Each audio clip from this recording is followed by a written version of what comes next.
Now it's 50 years and counting. I mean, it's very, very rare that a song not just retains public interest and excitement over 5 decades, but kind of grows. And like you rightly said, not only is the song good, it propagates the album and propagates the band pretty obviously. And for all the right reasons, we are celebrating the 50th anniversary. And I must add, in style, with the release of a bespoke deluxe box that everyone's talking about.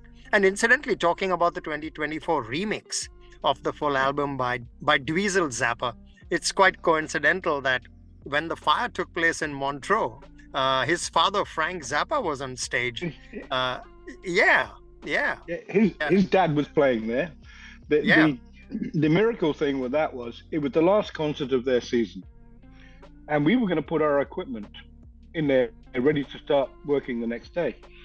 But our dear friend Claude Nobbs, who was running the casino, well, the entertainment for the town, and also the Montreux Jazz Festival, which was very young in those days, he said, "Look, there's no room. Just don't put the equipment in. Bring it in tomorrow."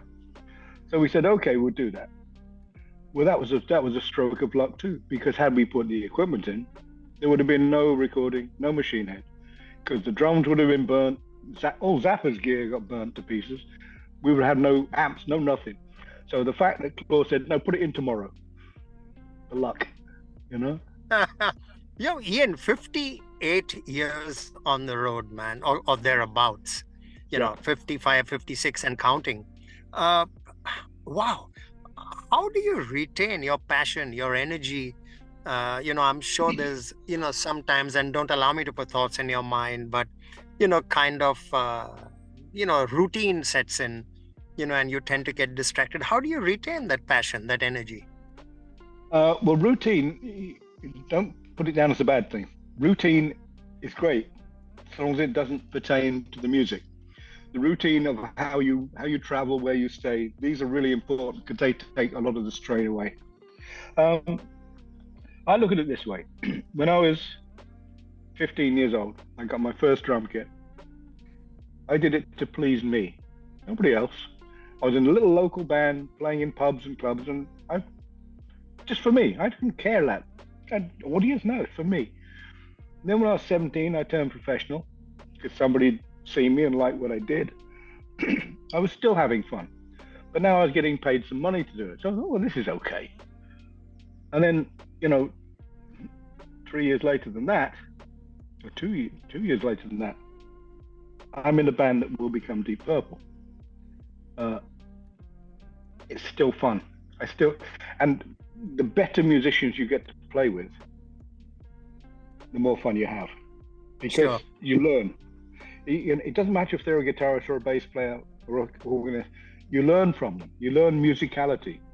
You learn certain things that you didn't know existed before, and your horizons become broader. And therefore, when you get it right, the fun aspect becomes bigger. And I still go on stage, have a great deal of anticipation of enjoying myself, you know. And I'm well aware that what I take as being normal now can disappear in a year. It can disappear in a heartbeat. When you can't stop the clock ticking, and those years do fly by. Uh, so while you can do it, and you can do it good enough for your own respect, then I think you should do it. I've always said at the point I really can't play anymore, and let's hope that's a few years away. I'll stop, or I won't stop. I might find some friends and go and play a Saturday night in a pub somewhere. But it's just like a full circle then. I started in a pub, I'll probably end up in a pub. No, it leads me to a pertinent question. What you've just said, I've been privileged to chat with a few people, and some of them claim that, there's a bit of a dichotomy to an extent between doing music as a profession and doing music as a passion art form, Yeah, as a yeah. passion driven art form, and I'd like for your thoughts on this. I think if nature's given you a gift, and nearly every artist, whether they're a painter, a musician, a ballet dancer, sculptor, nature's given them the ability to do it. but sometimes you have to find what that ability is. And most people don't even look, so they don't know. They don't know they're the next Beethoven. They don't try and be. But if you realize that you've been given something special, then understand it is a gift, and just enjoy every moment you can uh, use this gift to make your life good, but make a lot of people happy. And if you say when it becomes a business, the disciplines are slightly different. When it's a business, you can't have a bad day. You can't have a bad day at the office. It won't always be the best you should be, but it'll be the best you can be at that moment in time. And I think if you do that,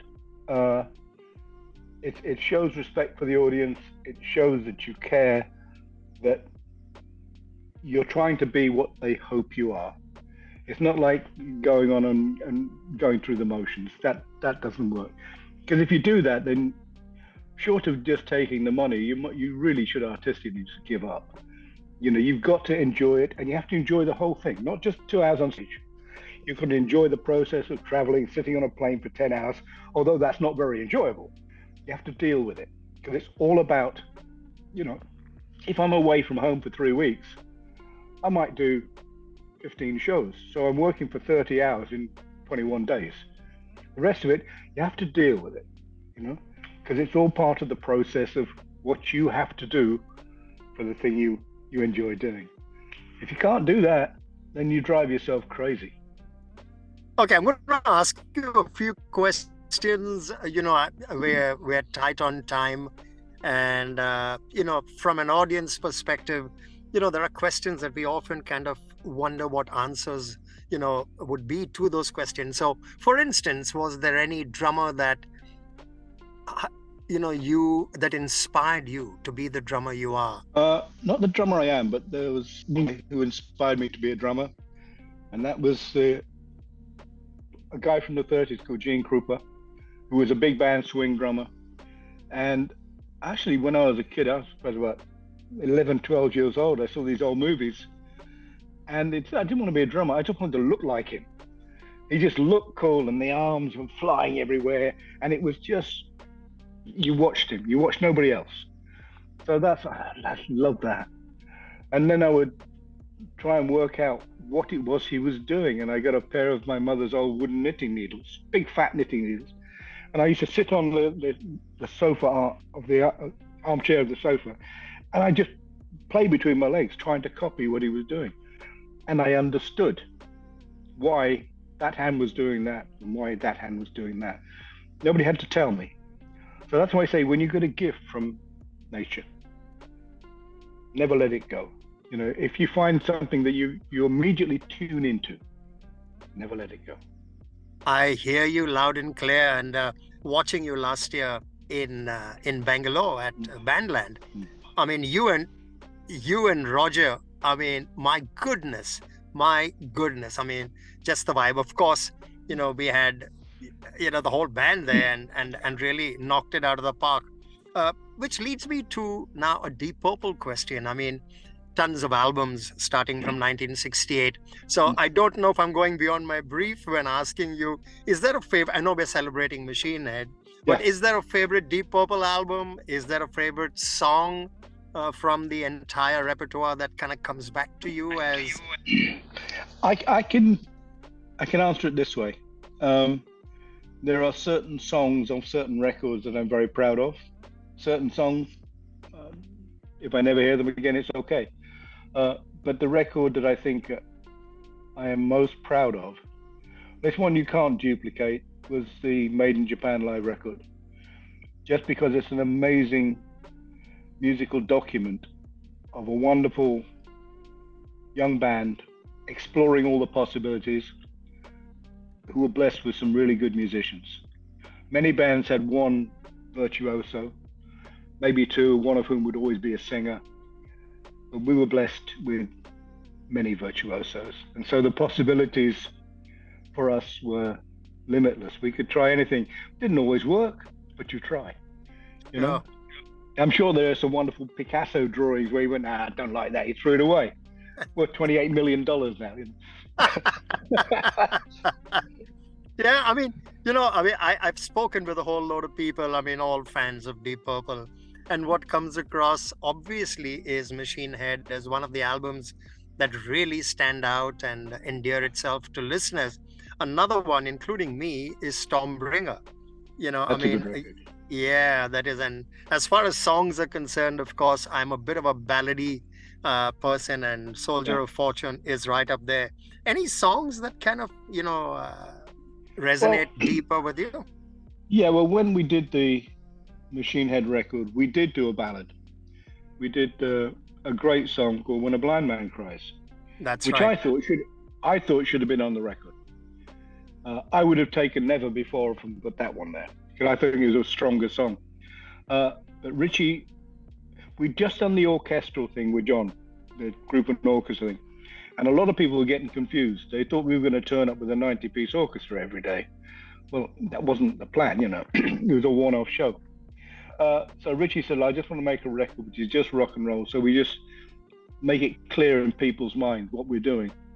So we didn't want the ballad on. We'll keep it as a B-side, which we did. So that song, I think, it's a great bit of rock and roll blues.